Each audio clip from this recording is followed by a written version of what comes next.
নমস্কার, আপনারা শুনছেন করকা করছি ইন্ডিয়া। উত্তম কুমার স্পেশাল পর্বে আজকের বিশেষ পর্ব।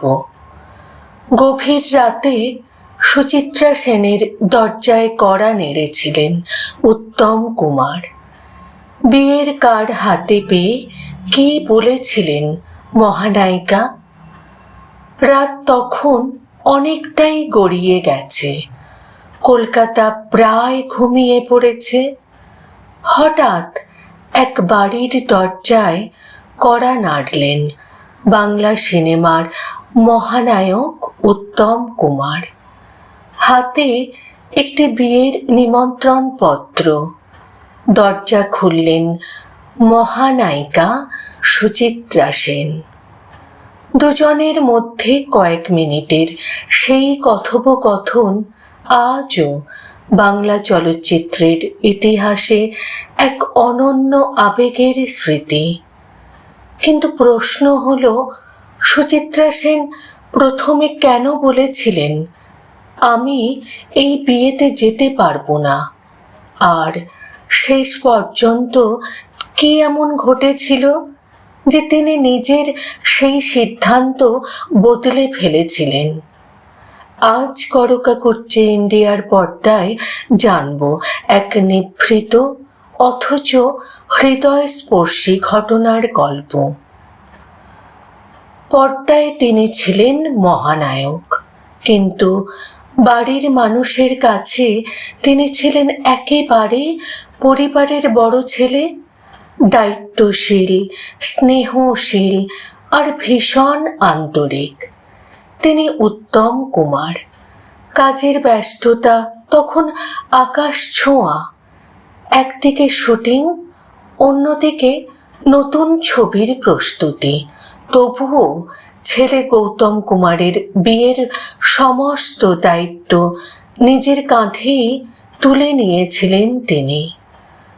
এমনকি গৌতমের জীবন সঙ্গিনী হিসেবে সুমনাকে পছন্দ করার ক্ষেত্রেও উত্তম কুমারের মতামত ছিল অত্যন্ত গুরুত্বপূর্ণ।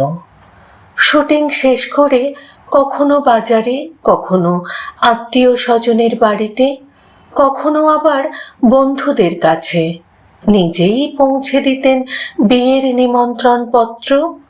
এই নিমন্ত্রণের তালিকায় ছিলেন এমন একজন যার নাম বাংলা সিনেমার ইতিহাসে চিরস্মরণীয়, সুচিত্রা সেন। সেই সময় ধীরে ধীরে নিজেকে তিনি জনজীবন থেকে সরিয়ে নিচ্ছিলেন। ছবির সংখ্যা কমিয়ে দিয়েছেন, সামাজিক অনুষ্ঠানেও যাওয়া প্রায় বন্ধ তার। মানুষের ভিড় থেকে নিজেকে দূরে রাখার সিদ্ধান্ত নিয়েছেন। ঠিক এমন সময় একদিন গভীর রাতে উত্তম কুমার পৌঁছে গেলেন সুচিত্রা সেনের বাড়িতে। হাতে গৌতমের বিয়ের কার্ড। দীর্ঘদিনের সহ অভিনেত্রী, বন্ধু এবং জীবনের এক বিশেষ মানুষকে নিজে নিমন্ত্রণ না করলে যেন তার মন মানছিল না। দরজা খুললেন সুচিত্রা সেন। হাসি মুখে নিমন্ত্রণ পত্র গ্রহণ করলেন। তারপর শান্ত গলায় বললেন, আমি আর সামাজিক অনুষ্ঠানে যাই না, তাই এই বিয়েতেও যেতে পারবো না। মুহূর্তের জন্য নাকি অবাক হয়ে গিয়েছিলেন উত্তম কুমার, তবু আর কোনো জোর করেননি। শুধু নিমন্ত্রণ জানিয়ে ফিরে এসেছিলেন। এরপর এলো সেই প্রতীক্ষিত দিন। গৌতম কুমারের বৌভাত। মান্ডিভিলা গার্ডেন্সে বসেছে জাঁকজমকপূর্ণ অনুষ্ঠান। টলিউডের প্রায় সব তারকাই এসে গিয়েছেন, কিন্তু একজনের অপেক্ষা যেন শেষই হচ্ছে না। তিনি আর কেউ নন, তিনি হলেন সুচিত্রা সেন। সময় যত এগোচ্ছে ততই বাড়ছে কৌতূহল। এই সময় উত্তম কুমারের ভাই তরুণ কুমার বললেন, সবাই তো এলো, কিন্তু রমাদি এলো না। উত্তম কুমার মৃদু হেসে উত্তর দিলেন, রমা আসবেই। গৌতমকে তো নিজের ছেলের মতোই দেখে, দেখিস, ও ঠিক আসবে।